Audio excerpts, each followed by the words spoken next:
Bonjour mesdames et messieurs, bienvenue dans le live. J'espère que tout le monde va bien, vous avez passé une excellente soirée. Donc là c'est un moment, vous savez, notre président, soi-disant notre président, hein, bon après il faut voir, veut remonter les taxes, tout ce qui est par rapport à l'électricité, le gaz, internet, assurance voiture, le contrôle technique, les courses, la maternité, etc. Tout. Maintenant, il y a moins en moins de travail que vous trouvez en France, hein, parce que la plupart des entreprises, elles sont en train de licencier des personnes et il n'y a pas assez de travail pour tous. La plupart des trucs pour les logements, alors tout ce qui est par rapport aux logements sociaux ou alors logement qui est privé ou autre, maintenant, ça coûte trop cher et la plupart des gens ne peuvent pas se payer des appartements de location ou des fois même qui se trouvent des appartements sociaux. Il y a beaucoup de mères de famille qui veulent se trouver des appartements et des jeunes, etc. Tout, surtout pour les étudiants par rapport de maintenant, hein. Parce que maintenant, il y a des étudiants qui passent leur bac, le bac pro, etc. Tout. Mais l'inconvénient, c'est que le gouvernement français refuse de donner des toits aux jeunes qui veulent trouver pour passer leurs études supérieures et pour qu'ils soient de près. Là, c'est pareil maintenant, il y a beaucoup d'écoles aussi maintenant qui apprennent le cours du sexe pour les enfants. Je trouve ça un peu aberrant qu'on donne des cours de sexe à un enfant à l'âge de 6 ans, de 4 ans et de 7 ans, donner du cours sexuel. La plupart des profs, ils sont inconscients qu'est-ce qu'ils font parce que, surtout pour un enfant, psychologiquement, ils sont trop fragiles. C'est pas très bon de donner des cours de sexe à cet âge-là. Qu'un enfant à peine de 14 ans, 16 ou de 15 ou de 18 ans, je m'en fous, ça ne me dérange pas du tout. Mais un enfant jeune et un enfant qui est fragilisé, c'est pas très bon. Imaginons l'enfant, il apprend les cours de sexe à l'école. Pas imaginons. Imaginons l'enfant raconte à ses parents, à son père et à sa mère. Vous êtes d'accord? Et qui prend mauvaise habitude de voir ça. Qu'est-ce qu'ils vont penser leur mère et leur père après vous? Ils vont penser quoi? Quand leur fils se dit à un moment, oui, ils ont montré comment pénétrer, comment montrer le corps d'une femme, etc. Tout. L'enfant va tellement être choqué et le parent va tellement être choqué que psychologiquement, l'enfant il sera fragilisé parce que toute sa vie, l'enfant il va être traumatisé, il va avoir un psychiatre ou un psychologue pour en parler. C'est pour ça que les cours de sexe, moi à la place, je donnerais à peu près à l'âge de 15 à 16 ans, je suis d'accord, là oui. Mais un enfant à l'âge de 7 ans, de 6 ans, ou même de 5 ans ou autre, c'est un enfant qui a besoin on va dire, de se défouler, de faire du sport, sortir, s'amuser, jouer au calot, au bug, tout ce que tu veux, tu vois. Mais il n'a pas encore l'âge pour apprendre les cours sexuels. C'est vraiment aberrant. C'est vraiment aberrant de voir maintenant qu'est-ce qu'ils font. En France, la loi, elle est mal faite. Elle est très très mal faite. Avant, à l'ancienne, oui, je suis d'accord, à l'ancienne, la loi était mieux faite. Les années 80, 90, années 96, la loi était bien faite. Ça, je suis d'accord, à 100%. Mais maintenant, de jour en jour, on tombe vraiment sur une loi qui est vraiment corrompue et qui apprend n'importe quoi. Il faut savoir que la plupart des chefs de l'État français, tout ce qui est ministre intérieur, ministre des Défenses, etc., il ne faut pas croire que c'est des gens bien. C'est des gens bien qui ne sont pas le cas judiciaire. C'est entièrement fou. Chaque on va dire, qui sont nés dans l'Assemblée et dans l'État-gouvernement, il y en a qui sont corrompus. D'autres qui font des attouches mineures, qui font aussi pour attouchement des femmes, ou des fois ils ont un qualifié très très haute. Mais l'inconvénient, c'est qu'il ne faut pas croire que tous les gouvernements français, ils sont tous coupables, hein. La plupart, d'autres non, d'autres oui. Mais il faut savoir des choses qu'il ne faut pas faire confiance au gouvernement français. Parce que les gouvernements français, ils sont là pour exploiter des gens comme vous. Et l'inconvénient, c'est qu'ils n'ont rien à faire des gens comme vous. De ce qu'ils sont en train de faire quoi, l'État français, c'est s'enrichir du dos des Français. Regardez, là, en ce moment, qu'est-ce qu'ils font?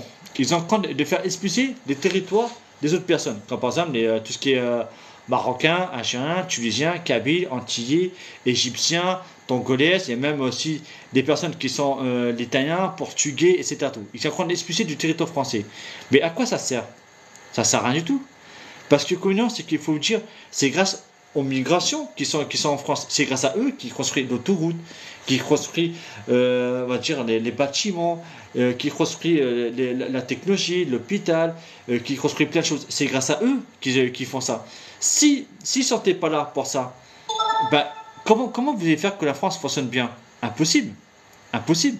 C'est grâce aux migrations des autres pays qui viennent en territoire français, qui cherchent un travail, et c'est grâce à eux qu'ils construisent tout ce qui est matière de technologie. Regardez, comme par exemple la France, ils exploitent les autres pays pour détourner la technologie des autres pays, pour voler la technologie. Ils rapportent de la France. Comme par exemple, regardez, les gouvernements français, comme par exemple un pays africain, un pays togolais entier, c'est grâce à eux qu'ils ont l'uranium, c'est grâce à eux qu'ils ont le pétrole, etc. Tout. Tu vois? Par exemple, tout ce qui est l'or, etc., le cuir, etc. Tout. Donc, tu vois, eux, ils veulent leur territoire à eux, à leur pays, pour qu'il y ait leur richesse. Mais alors, pourquoi ça je comprends pas, c'est pourquoi la France fait dégager des migrations comme ça? Moi, je trouve ça honteux. Je trouve ça honteux.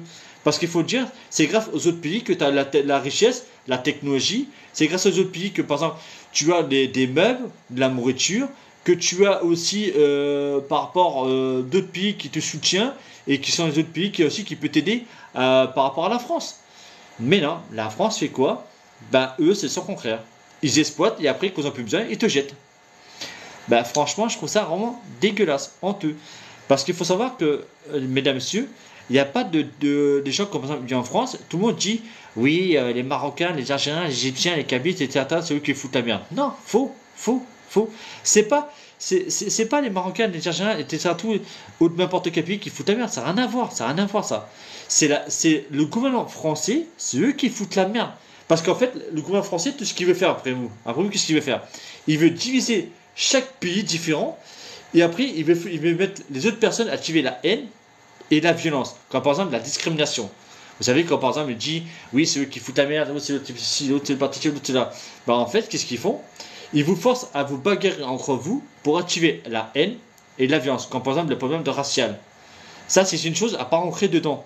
Pourquoi? Parce que vous ne réfléchissez pas à votre tête et vous croyez que directement c'est les gens qui critiquent. Non, c'est juste parce que c'est la France qui divise les gens pour activer tout ce que par rapport à la raciale ou par rapport à la violence. C'est pour ça qu'il ne faut pas rentrer dans ce jeu-là, mesdames et messieurs.